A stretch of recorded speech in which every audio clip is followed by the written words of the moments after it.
here are 10 new premium App Store games from August 2025. Devolver brought one of the best roguelikes to iPhone and iPad in August. Enter the Gungeon. This fast-paced bullet-hell dungeon crawler stars quirky heroes blasting their way through shifting rooms filled with enemies and bosses. Armed with dodge rolls and wild weapons, they face the Gundead in search of a gun that can erase the past. You can play this one in solo or in online co-op. It has full controller support, decent touch controls, and customizable graphics. The game runs up to 120 FPS on iPad Pro and 60 FPS elsewhere. I also hope they bring it to the Mac App Store in the future. Anyway, Enter the Gungeon offers a free demo with an in-app purchase to unlock the full game. Hitman World of Assassination has arrived on iPhone and iPad, with a Mac release confirmed for later. It's not yet clear if the Mac version will be a universal app or tied to Steam as well. The package includes Hitman 1, 2, and 3, alongside modes like Contracts, Freelancer, Arcade, and Sniper Assassin. The mobile port features controller support, decent touch controls, and graphic options, such as adjustable frame rates, 30, 40, or 60, metal effects spatial and temporal upscaling options, and reflection quality options. This is a true AAA release, but there are caveats. Some people complain about the 48GB storage requirements, but that's kind of expected for a game of this scale. And performance on iPhone is not good.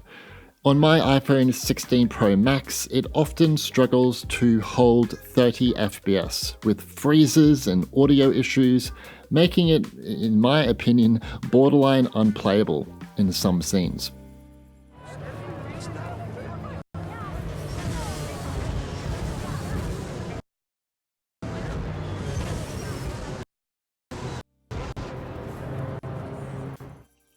In contrast, the M4 iPad Pro delivers pretty good performance. It can actually hit 60 FPS, but that is with spatial upscaling.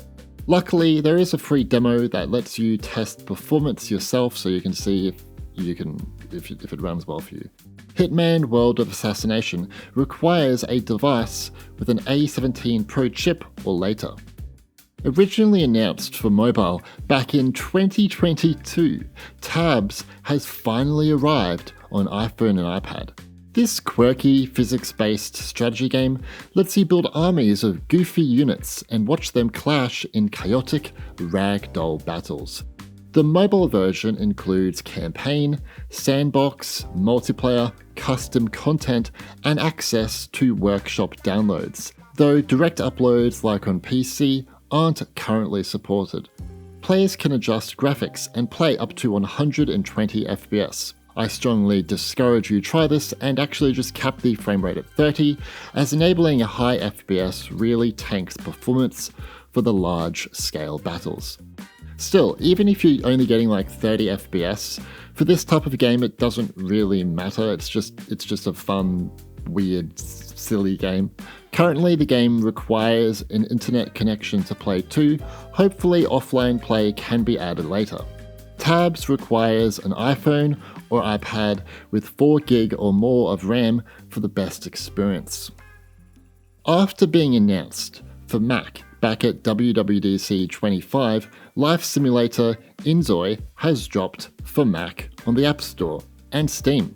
I'm traveling in Canberra, Australia right now, and I actually haven't tried the game. This gameplay is from Mac Pro Tips. Thanks, Mac Pro Tips. Anyway, I believe inZOI uses Unreal Engine 5's Nanite technology. Nanite requires 64-bit atomic support, which isn't supported by M1, even M1 Max or M1 Ultra. This means the game is only playable on an M2 Mac or later, and also it needs 16GB of RAM. It would be good if Apple could reflect this better in the compatibility section on the App Store. As it says, M1 Macs are supported when they are not. I can see people are buying this game and then they boot it up and it doesn't work and then they get disappointed, which makes sense.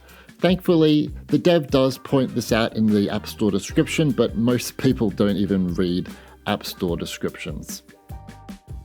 The Gentle Bros have released Cat Quest 2 on iPhone, iPad and Mac, marking a major evolution for the series. It has new 2.5D visuals and they are absolutely gorgeous. It has a larger open world, a new pirate-themed story, naval battles, enhanced combat and more. Players can tweak resolution and enable up to 60 FPS. Unlike Cat Quest 2, there's no Apple TV version for this game. A bit sad. The developer cited technical limitations, which I would say is likely due to the tvOS RAM restrictions. Hopefully, a future Apple TV with the rumoured A17 Pro chip can support this game. Anyway, Cat Quest 3 offers a free demo with an in-app purchase to buy the full game. It is likely best played on an iPhone or iPad with 4GB or more of RAM. After being announced at WWDC 25, Halibut has released for Mac on the App Store. Unfortunately, there is no Steam version right now, and it hasn't been confirmed if it will come to that platform. Halibut is a handcrafted narrative adventure in which you play as Harold, a janitor, aboard a fallen, city-sized spaceship submerged in an alien ocean, navigating a richly textured, retro-futuristic world made entirely of handmade models brought to life through photogrammetry. Along the way, you complete simple tasks, meet quirky characters, and embark on a really heartfelt, slow-paced quest. This game won't be for everyone. I absolutely adore it, but it is worth noting it is very, very slow with its gameplay. Think of it more as, I don't know, an interactive visual novel maybe, or even better, think of it as a Wes Anderson film that is then turned into a game in some ways, if that makes sense. Halibut requires a Mac with an M1 chip or later. Chants of Sennaar, I hope I'm saying that correctly, is a puzzle adventure from Playdigious. Players explore a mysterious tower and reunite its divided inhabitants. The game focuses on decoding languages and symbols using communication to solve challenges and uncover the story. I apologize for the awful gameplay here. I simply don't have the patience for this type of game. I'm just not really into these type of games. But I do get the appeal of this one, especially because I do admire the incredible soundtrack by Thomas Brunette and the stunning backdrops. Oh my gosh, they are so beautiful. But you really, really need to be into puzzle solving to truly appreciate this one. I have no idea what the heck is going on in this game. As usual with Playdigious ports, this one is top-notch. Full controller support, up to 60 FPS support, cloud saves, and so on. Chants of Sennaar offers a free demo with an in-app purchase to buy the full game. It requires an iPhone or iPad with an A12 Bionic chip or later. Is This Seat Taken is a logical puzzle game where you play matchmaker for groups of hilariously particular people. Each character has pet peeves, if you will, that make seating them a delightful challenge. Find the perfect spot for each person to unlock new levels in this cozy, silly, and honestly kind of at times relatable experience. This one is available as a universal app between iPhone, iPad, and Mac, and has full controller support, which is cool, although it's probably easier to play with the touch controller or a mouse. It also supports up to 120 FPS on iPad Pro and 60 FPS on everything, but honestly this game doesn't really need a high FPS to be enjoyed. I feel like some of you will be quick to judge this one based off its cute art, but you know, this one has a lot going for it. It's super enjoyable, the concept is truly unique, and it's just addictive. Give it a go. The only downside here is that the game is rather short. If you're looking for an indie story game, this one is for you.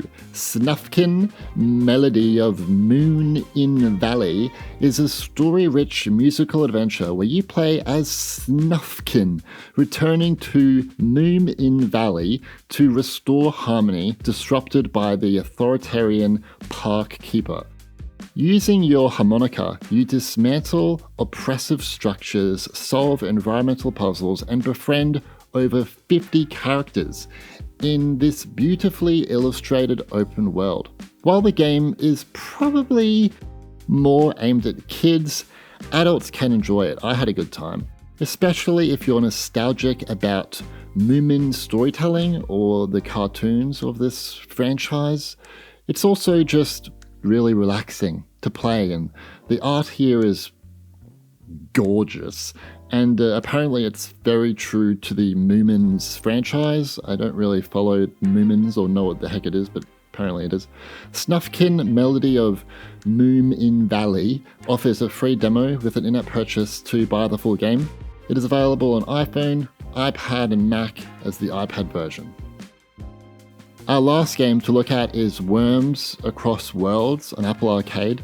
As per usual with these Worms games, this is a turn-based strategy, but this is obviously a new game where players chase the villainous Professor Worminkle through imaginative biomes, hence the name Across Worlds.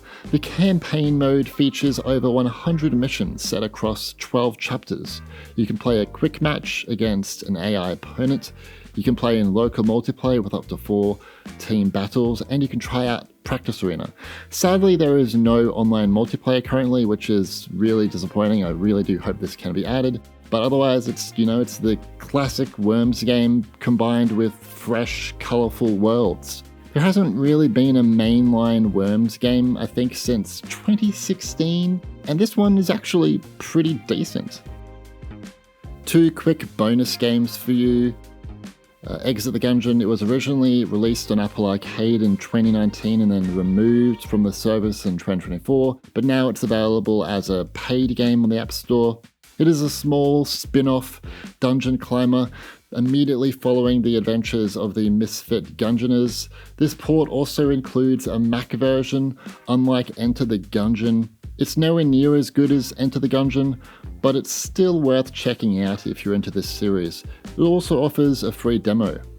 Neon Spellstorm is a fast-paced roguelite, bullet heaven wizardry game where you dash along a crumbling neon path, chain together 28 unique spells, wield 74 trinkets, and reshape a destructible voxel world in ever-changing runs to defeat the Neon Lord.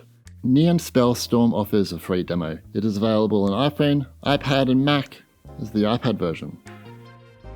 So, what do you think of these new premium App Store games from August 2025? Are you impressed or disappointed? Let me know in the comments.